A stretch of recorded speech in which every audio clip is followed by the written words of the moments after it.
Assalamualaikum warahmatullahi wabarakatuh. Kisah mengharukan detik-detik wafatnya Rasulullah sallallahu alaihi wasallam. Sebelum melanjutkan ke cerita ini, mari kita bangun channel ini dengan menekan subscribe dan like juga, dan tekan tombol loncengnya agar kita bisa meluruskan atau melanjutkan sarana dakwah, agar kita bisa mendapatkan ridhonya Allah Subhanahu wa taala. Rasulullah Muhammad sallallahu alaihi wasallam wafat pada hari Senin pagi tanggal 12 Rabiul Awal tahun 11 Hijriah atau 633 Masehi. Beliau wafat pada usia 63 tahun lebih 4 hari. Isyarat dekatnya ajal Rasulullah dimulai ketika beliau beriktikaf selama 20 hari di bulan Ramadan tahun 10 Hijriah. Malaikat Jibril mengulang Al-Quran hingga 2 kali dalam tahun itu bersama Rasulullah. Kemudian di Padang Arafah saat haji wa'ada Rasulullah bersabda, "Aku tidak tahu pasti, barangkali setelah tahunku ini aku tidak akan bertemu lagi dengan kalian di tempat wukuf ini untuk selamanya." Sabda beliau di Jamratul Aqabah, "Ambil dariku manasik kalian, cara-cara menunaikan ibadah haji. Sepertinya setelah tahunku ini aku tidak berkesempatan lagi untuk menunaikan haji." Selain itu, pada pertengahan hari-hari tasyrik turun kepada beliau surat An-Nasr. Dengan turunnya surat itu, beliau semakin yakin saat perpisahan telah tiba dan pemberitahuan akan datangnya ajal sudah sampai. Pada bulan Safar 11 Hijriah, Rasulullah pergi ke Gunung Uhud dan mendoakan para syuhada yang dikubur di sana. Rasulullah sallallahu alaihi wasallam kemudian beranjak menuju mimbar seraya bersabda, "Sesungguhnya aku yang mendahului kalian dan sesungguhnya aku menjadi saksi terhadap kalian. Demi Allah, sungguh saat ini aku sedang melihat liang kubur. Kepadamu telah diserahkan kunci-kunci berbendaharaan bumi atau kunci-kunci bumi. Dan demi Allah, aku tidak mengkhawatirkan kalian akan musyrik setelahku. Akan tetapi yang kutakuti, kalian akan berlomba-lomba mendapatkan kunci-kunci itu." Hadis Al-Bukhari dan Muslim. Di lain malam, Rasulullah keluar menuju Baqi lalu meminta ampunan untuk mereka yang dikebumikan di sana, seraya bersabda, "Assalamualaikum wahai para penghuni kubur. Rasakanlah kemudahan keadaan yang sedang kalian alami dibanding keadaan yang sedang terjadi pada orang-orang yang masih hidup. Fitnah telah datang seumpama potongan-potongan malam gelap gulita mengikuti awal potongan lainnya. Hari akhirat lebih berat daripada dunia." Pada akhir perkataannya, Rasulullah menyampaikan kabar gembira kepada mereka dengan mengucapkan, "Sesungguhnya kami akan menyusul kalian semua." Rasulullah sallallahu alaihi wasallam jatuh sakit. Ibnu Mas'ud radhiyallahu anhu bahwasanya dia berkata, ketika ajal Rasulullah sallallahu alaihi wasallam sudah dekat, Rasulullah mengumpulkan kami di rumah Aisyah radhiyallahu anhu. Kemudian Rasulullah memandang kami sambil berlinangan air matanya, lalu bersabda, "Marhaban bikun, semoga Allah manjangkan umur kamu semua. Semoga Allah menyayangi, menolong dan memberikan petunjuk kepada kamu. Aku berwasiat kepada kamu agar bertakwa kepada Allah. Sesungguhnya aku adalah sebagai pemberi peringatan untuk kamu. Janganlah kamu berlaku sombong terhadap Allah. Allah berfirman, Kebahagiaan dan kenikmatan di akhirat kami jadikan untuk orang-orang yang tidak ingin menyombongkan dirinya dan membuat kerusakan di muka bumi. Dan kesudahan surga itu bagi orang-orang yang bertakwa. Kemudian kami bertanya, bilakah ajal Rasulullah ya Rasulullah? Rasulullah menjawab, ajalku telah hampir dan akan pindah ke hadirat Allah, ke Sidratul Muntaha dan ke Jannatul Ma'wa serta ke Arsyil. Kami bertanya lagi, siapakah yang akan memandikan Rasulullah ya Rasulullah? Rasulullah menjawab, salah seorang ahli bait.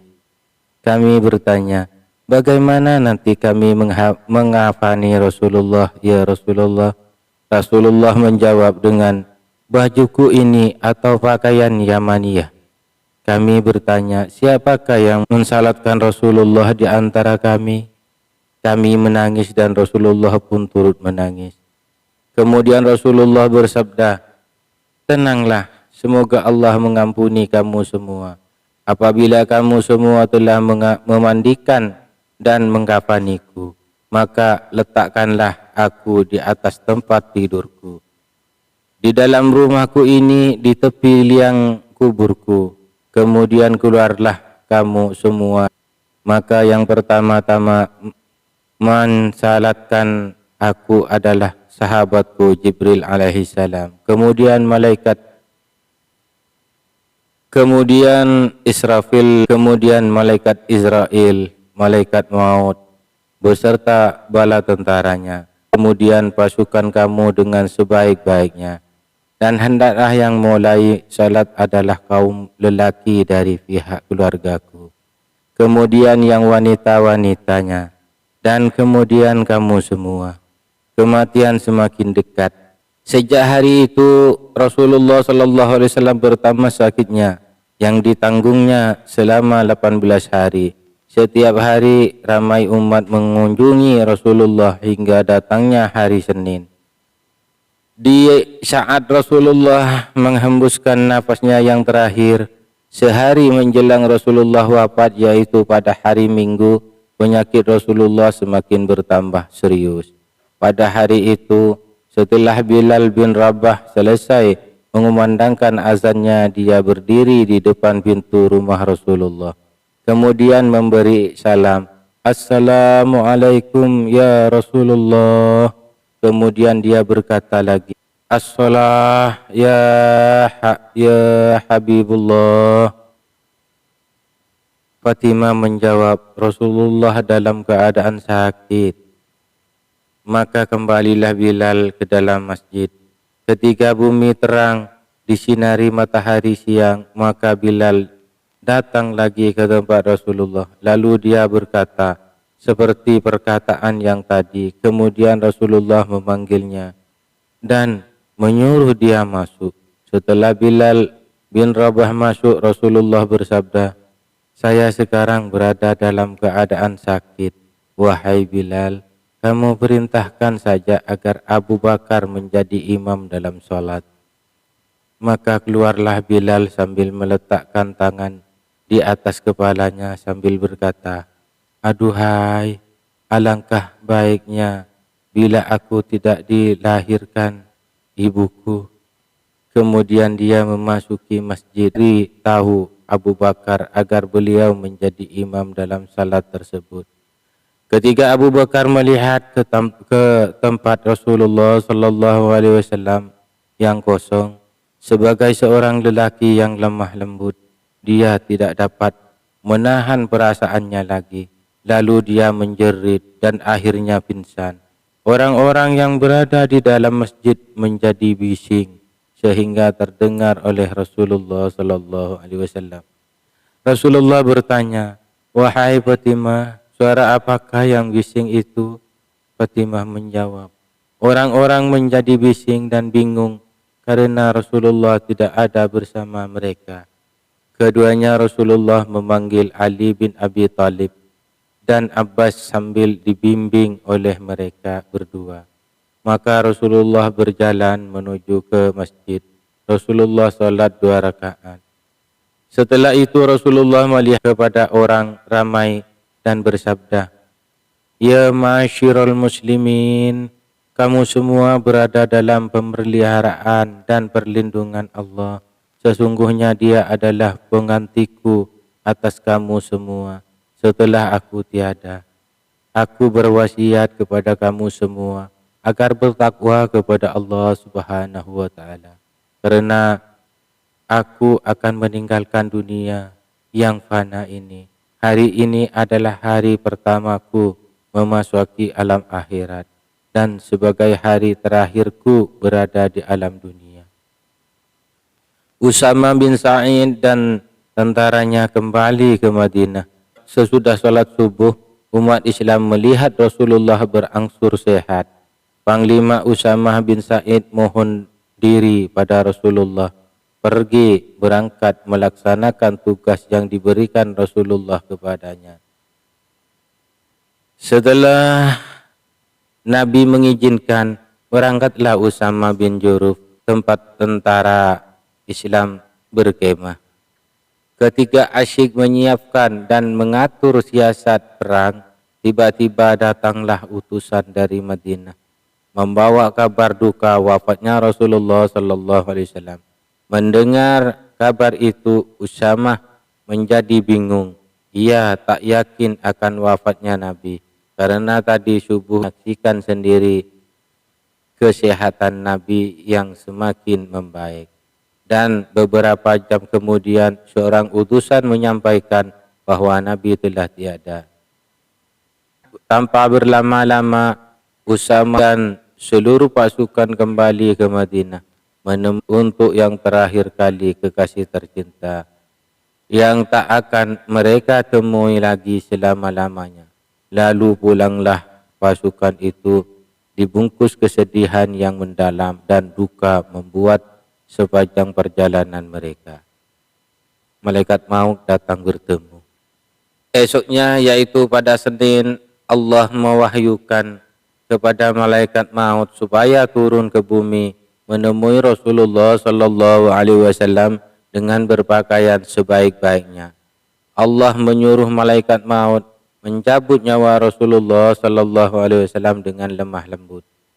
Seandainya Rasulullah menyuruhnya masuk, maka dia dibolehkan masuk, tetapi jika Rasulullah tidak mengizinkan, dia tidak boleh masuk dan hendaklah dia kembali saja. Maka turunlah malaikat maut untuk menunaikan perintah Allah Subhanahu wa taala. Dia menyamar sebagai seorang biasa. Setelah sampai di depan pintu tempat kediaman Rasulullah, malaikat maut pun berkata, "Assalamualaikum wahai ahli rumah kenabian, sumber wahyu dan risalah." Fatimah pun keluar menemuinya dan berkata kepada tamunya itu, "Wahai Abdullah, hamba Allah, Rasulullah sekarang dalam keadaan sakit." Kemudian malaikat maut itu memberi salam lagi, "Assalamualaikum, bolehkah saya masuk?" Akhirnya Rasulullah sallallahu alaihi wasallam mendengar suara malaikat maut itu. Lalu Rasulullah bertanya kepada putrinya Fatimah, "Siapakah yang ada di muka pintu itu?" Fatimah menjawab, "Seorang lelaki memanggil Rasulullah. Saya katakan kepadanya bahwa Rasulullah dalam keadaan sakit." Kemudian dia memanggil sekali lagi dengan suara yang menggetarkan sukma. Rasulullah bersabda, "Tahukah kamu siapakah dia?" Fatimah menjawab, "Tidak, wahai Rasulullah." Lalu Rasulullah menjelaskan, "Wahai Fatimah, dia adalah pengusir kelezatan, pemutus keinginan, pemisah jemaah dan yang meramaikan kubur." Kemudian Rasulullah bersabda, "Masuklah wahai malaikat maut." Maka masuklah malaikat maut itu sambil mengucapkan, "Assalamualaikum ya Rasulullah." Rasulullah sallallahu alaihi wasallam pun menjawab, "Waalaikumsalam ya malaikat maut. Engkau datang untuk berziarah atau untuk mencabut nyawaku?" Malaikat maut menjawab, "Saya datang untuk ziarah sekaligus mencabut nyawa. Jika Tuhan izinkan akan saya lakukan, jika tidak saya akan pulang. Rasulullah bertanya, wahai malaikat maut, di mana engkau tinggalkan Jibril? Jawab malaikat maut, saya tinggalkan dia di langit dunia. Baru saja malaikat maut selesai bicara, tiba-tiba Jibril datang lalu duduk di samping Rasulullah. Maka bersabdalah Rasulullah, wahai Jibril, tidakkah engkau mengetahui bahwa ajalku telah dekat? Jibril menjawab, ya wahai kekasih Allah. Ketika sekaratul maut, seterusnya Rasulullah bersabda, beritahu kepadaku wahai Jibril, apakah yang telah disediakan Allah untukku di sisinya? Jibril pun menjawab, bahwasanya pintu-pintu langit telah dibuka, sedangkan malaikat-malaikat telah berbaris menyambut rohmu. Rasulullah bersabda, segala puji dan syukur bagi Tuhanku. Wahai Jibril, apalagi yang telah disediakan Allah untukku? Jibril menjawab lagi, bahwasanya pintu-pintu surga telah dibuka dan bidadari-bidadari telah berhias, sungai-sungai telah mengalir dan buahnya telah renom. Semuanya senantiasa kedatangan rohmu. Semuanya menanti kedatangan rohmu. Rasulullah bersabda lagi, segala puji dan syukur untuk Tuhanku. Beritahu lagi wahai Jibril, apalagi yang disediakan Allah untukku? Jibril menjawab, aku memberikan berita gembira untuk Tuhan. Tuhanlah yang pertama diizinkan sebagai pemberi syafaat pada hari kiamat nanti. Kemudian Rasulullah bersabda, segala puji dan syukur aku panjatkan untuk Tuhanku. Wahai Jibril, beritahu kepadaku lagi tentang kabar yang menggembirakan aku. Jibril bertanya, wahai kekasih Allah, apa sebenarnya yang ingin Tuhan tanyakan? Rasulullah menjawab, tentang kegelisahanku. Apakah yang akan diperoleh oleh orang-orang yang membaca Al-Quran sesudahku? Apakah yang akan diperoleh orang-orang yang berpuasa pada bulan Ramadan sesudahku? Apakah yang akan diperoleh oleh orang-orang yang berziarah ke Baitul Haram sesudahku? Jibril menjawab, saya membawa kabar gembira untuk Rasulullah. Sesungguhnya Allah telah berfirman, aku telah mengharamkan surga bagi semua nabi dan umat, sampai engkau dan umatmu memasukinya terlebih dahulu. Maka berkatalah Rasulullah, sekarang tenanglah hati dan perasaanku, wahai malaikat maut, dekatilah kepadaku. Lalu malaikat maut pun mendekati Rasulullah. Ali bertanya, wahai Rasulullah, siapakah yang akan memandikan Rasulullah dan siapakah yang akan mengafaninya? Rasulullah menjawab, adapun yang memandikan aku adalah engkau wahai Ali. Sedangkan Ibnu Abbas menyiramkan airnya dan Jibril akan membawa hanut minyak wangi dari dalam surga. Kemudian malaikat maut pun mulai mencabut nyawa Rasulullah. Ketika roh Rasulullah sampai di pusat perut, Rasulullah berkata, wahai Jibril, alangkah pedihnya maut. Mendengar ucapan Rasulullah itu, Jibril memelingkan wajahnya. Lalu Rasulullah bertanya, wahai Jibril, apakah engkau tidak suka memandang wajahku? Jibril menjawab, wahai kekasih Allah, siapakah yang sanggup melihat muka Rasulullah sedangkan Rasulullah sedang merasakan sakitnya maut? Akhirnya roh yang mulia itu meninggalkan jasad Rasulullah, maka wafatlah manusia mulia itu pada usia 63 tahun. Semoga Allah senantiasa mencurahkan selamanya kepada baginda Nabi Muhammad sallallahu alaihi wasallam, memuliakannya dan mengagungkannya. Semoga menjadi inspirasi untuk kita semua. Wallahu a'lam bishawab. Wassalamualaikum warahmatullahi wabarakatuh.